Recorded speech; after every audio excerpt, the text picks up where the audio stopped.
Direction le monde de l'agriculture grâce à votre émission Place aux paysans. La thématique du jour, le nombre d'agriculteurs ne cesse de baisser en France. Mais quelle est la situation sur notre territoire? Comment fait-on pour renouveler les générations actuelles? Comment les intéresser? C'est la question qu'on posera à Rémi Jousserand, secrétaire général de la Chambre de l'agriculture.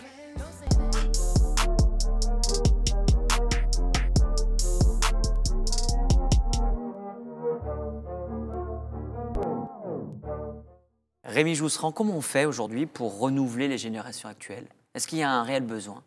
Il y a un réel besoin puisque globalement, 50% de la population agricole au niveau national a plus de 55 ans. Donc il faut qu'on se dépêche à renouveler et à attirer les jeunes pour continuer à conserver notre capacité de production nationale.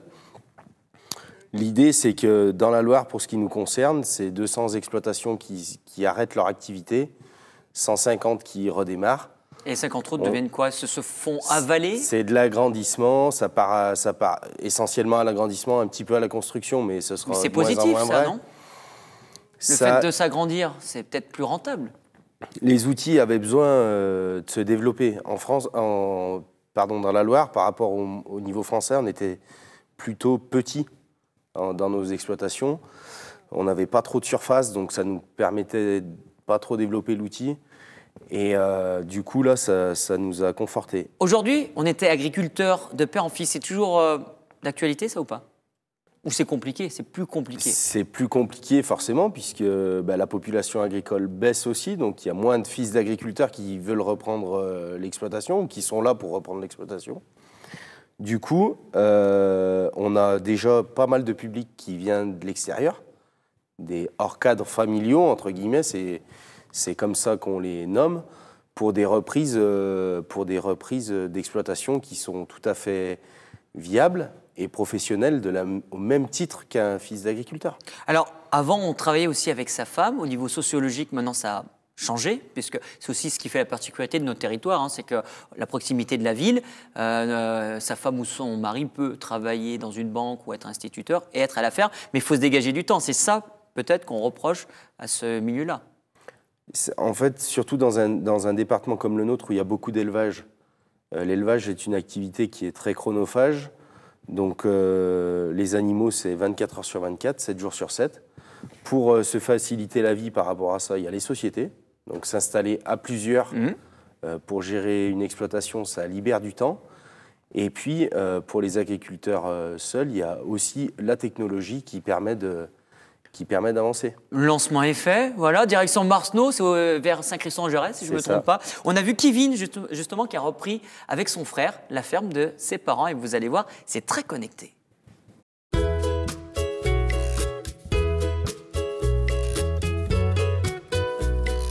Donc j'ai fait 4 ans de bac pro à la MFR de Saint-Laurent-de-Chamousset. À 19 ans, donc j'ai fini l'école et je suis parti ouvrier agricole dans une ferme pendant 7 ans. Et puis un petit peu marre d'être ouvrier, j'ai voulu prendre un peu des responsabilités. Je suis rentré dans le GAEC familial avec mes parents et mon frère. Non, c'est pas facile, non, il y a beaucoup de papiers. Et puis j'ai eu un contrôle au bout de 5 ans de mon installation pour voir que tout ce qu'on avait dit au niveau des investissements était respecté. Il faut se faire aider, il y a du monde au niveau de la Chambre d'agriculture, je pense qu'ils sont là pour aider les installations. Donc du coup mon frère s'est installé en 2006, ils ont agrandi de 3 travées. Et moi en 2014, après on a agrandi de 40 mètres. Au total on peut loger 130 animaux dans le bâtiment. Donc on a investi dans le repousse-fourrage, dans les ventilateurs et puis dans les matelas au niveau des logettes. Pour apporter plus de confort aux bêtes quand elles se couchent, pour qu'elles se couchent plus facilement dans les logettes, quoi. J'ai investi dans un automoteur pailleuse il y a 2 ans. Donc elle nettoie les logettes et ça paille tout en même temps, ce qui évite de tout faire à la main. Voilà. Et aussi dans un taxi-lait. Pour distribuer le lait au veau matin et soir qui permet de le chauffer toujours à la même température et le distribuer au veau après. Donc on a investi dans ça s'appelle Smart Vélage. Donc c'est un appareil qu'on met à la queue de la vache, on le met 8 jours à peu près avant qu'elle va véler. Une fois que le vélage commence à se déclencher au niveau de la vache, ça nous appelle sur notre portable 2 heures avant. Et donc là, on sait que la vache va véler.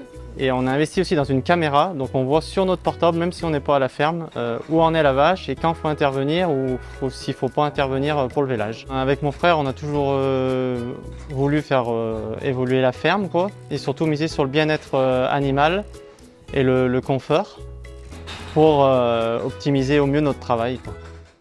Est-ce que c'est devenu alors du coup plus simple? C'est plus simple dans le sens que même si ça nécessite de l'investissement, toutes ces aides, tous ces outils, ils nous simplifient la vie, oui. Et puis ils nous permettent de gagner du temps. Libérer du temps. De gagner aussi, il l'a dit Kevin, sur le bien-être animal.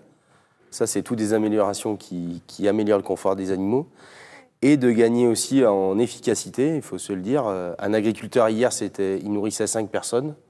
Aujourd'hui, il en nourrit 25. C'est aussi un défi à relever pour les années qui viennent.